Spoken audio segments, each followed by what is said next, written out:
As world economies surge forward, the rapid economic growth has led to a rise in the generation of electrical and electronic waste, e-waste. Coming from both local consumers and recycling of second-hand equipment imported for reuse, electronic waste is dumped in millions of tons all over the world. The European Environment Agency and United Nations Environment Programme estimate that 40 to 50 million tons of electrical equipment waste are produced each year globally. Compared to other wastes, e-waste is increasing 3 times faster than all other types of domestic waste. Across Africa, the technology market is predicted to grow by over 8% a year for the next 3 years. This is great news for the region, but comes at a cost. E-waste management in Africa is growing at a rate of 30% annually due to rising sales of electronic goods and legal and illegal imports of second-hand and surplus equipment.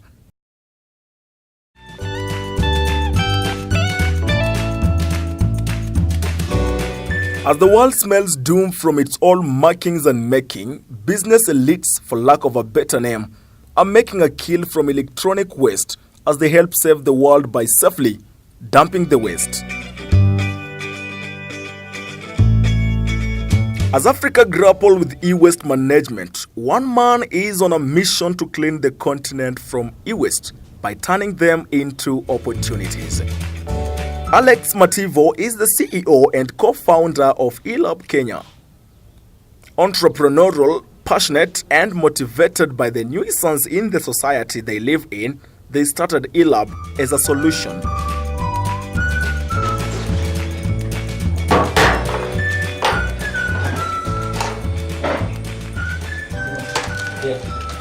So my name is Alex Mativo. I'm a co-founder and the CEO at eLab.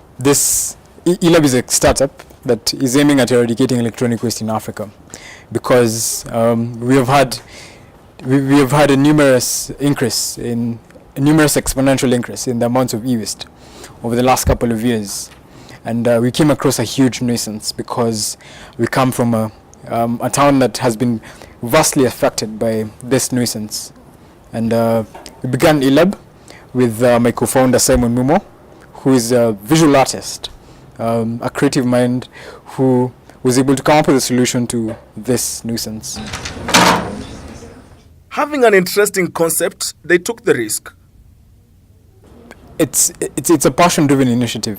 We came across a nuisance in society where industries were dumping electronic waste haphazardly, and the environmental docket in many African countries had failed to implement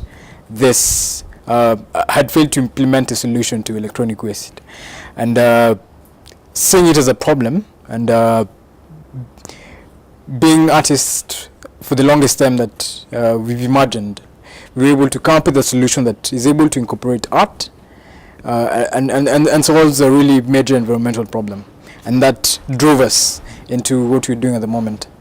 With no initial capital, eLab was able to scale up as a business.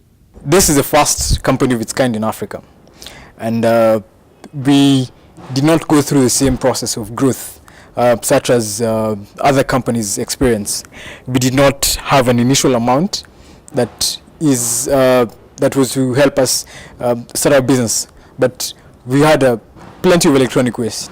We had tons which were trickling into Athi River where we live, and we were able to get vast amounts and turn them into products. And I think the products attracted the customer base and also the investment that we've been able to receive eventually. And that has enabled us to scale up as a business. From door to door, they collected e-waste and transformed them artistically to valuable products. It's interesting how we got our first clients. We had just begun. We were in the process of creating an awareness campaign that we have e-waste and we're in your area. So if you have any e-waste, get back to us. And then media houses across the world heard of this story. And as soon as we were featured, it created a frenzy where we got overwhelming number of clients as a startup, and it forced us to grow. Our biggest and first client was a startup garage in Nairobi. It's an office space that has really unique interior design, and we were able to redesign the space, and it gave us credibility as an upcoming company, that we're able to do something really unique, something that has never been done before, and that's how we've been getting clients. Theirs is a motivation to provide a solution to a social problem which they identify as a major turnback in social and economic development. We normally collect the e-waste here, and we pick a few motherboards that can fix the clocks and whatever we want to fix, maybe the frames, the tablet covers, the watches, the clocks. Right now, so this is a e-waste. This is a motherboard from a computer that we got from a dump site. So what we do with the motherboard, we pick the computer, we fix we destroy the computer, we check the e-waste, we collect the motherboard from the computer, and then we clean it, then remove the unnecessary capacitors behind it. I can show you like one. Actually, everything we do, we fix everything handy. Everything comes in handy. So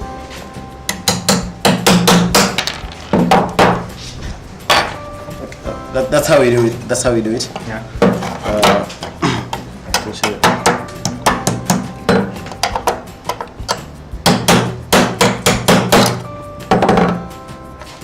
Okay, after removing the unnecessary items behind the motherboard, we fix a clock. We produce we upscale the e-waste, make something productive out of it. Yeah, so like we fix watches. Out of a catalog, you can look, you'll see the items that we make out of. They produce a range of products using art, including beads, tables, wall clocks, among others.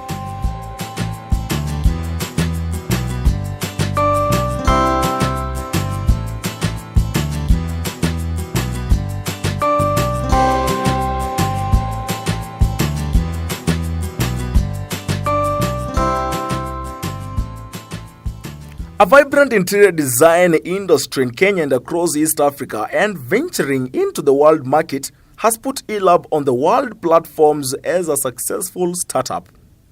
You can imagine the size of the market. Already we have the whole of the United Kingdom interested in the products and whatever we are doing. And that's has been our main goal, to get foreign markets into our business. And then also we have a vibrant fashion industry, an interior design industry in Kenya and across East Africa. So we have a wide base. So it's for us to deliver to our clients. It's for us to get the e-waste and make them into products, because we have a really big market. Mativo counts success in his company's ability to eradicate e-waste, create employment, and earn him a living. We live in a town of close to 100,000 people. We have managed to eradicate about 200 tons of e-waste, which was being dumped in one of the biggest neighborhoods. So you can imagine this is a whole community benefiting from the positive health effects of us eradicating the e-waste. And also we've been able to spark change in that we've been able to put the word out there that e-waste is harmful, and that's our main agenda. And the word has spread across East Africa, Africa, and across the globe. And that to us is impact. The company has partnered with Miss Tourism Kenya 2015 to advance their agenda. We have a team of 7, and one of them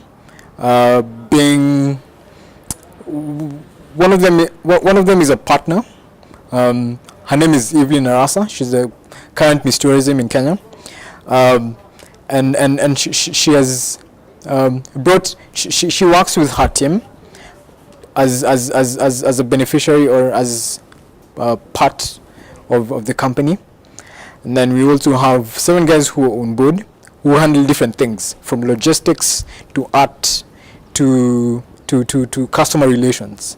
And then we also outsource labor. That's where we give employment to opportunities to community members, because we incorporate their ideas or their craftsmanship into our products. Challenges have not shied them from surging forward. The biggest challenge has been the existing frameworks that the government had put in place. We're getting 17,000 tons of e-waste every year because the government has not put in place legal frameworks to ban foreign nations from doing this. And it's a big war with the government. You cannot win against an institution like the government. It's a tremendous challenge. But what we want to do is that we want to enlighten the masses that we have a solution to your problems.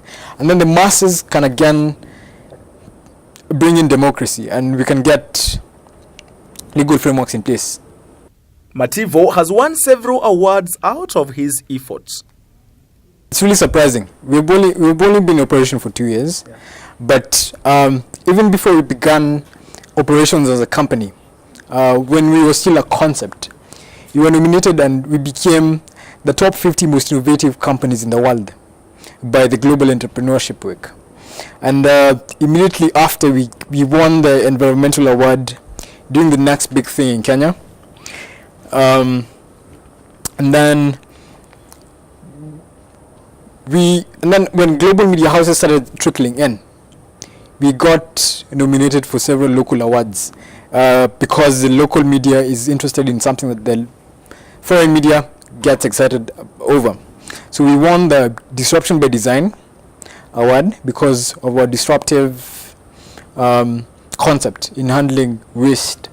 And just most recently, we won the Queen's Young Leaders Award, given by Her Majesty the Queen and His Highness the Royal Prince Harry, an award that will see us scale up into across Africa, and that to us has been our biggest achievement, and we intend to get even bigger with what has come in at the moment.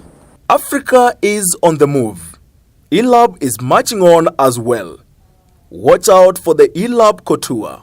We are building something called the eLab Couture that will be able to showcase our fashion line. The eLab Couture would be a web store where clients from across the world can get in touch with us and can order, and it can be shipped. Think of it as the Amazon of electronic waste products. And we're going to scale up across Africa because we have really good investors on board. And we will focus on 2 products. One is for the fashion industry, exclusively for the fashion industry. So we will have designers coming in and designing products with electronic waste to be used on runways across the world. Then we'll also have interior designers coming in and architectural firms also. And we'll be able to redesign spaces that were traditionally made of brick and concrete and wood and glass. And we'll be able to incorporate electronic waste. So fashion and interior design are our main and our prime focus at the moment. For Business Minds, it's Branabuya.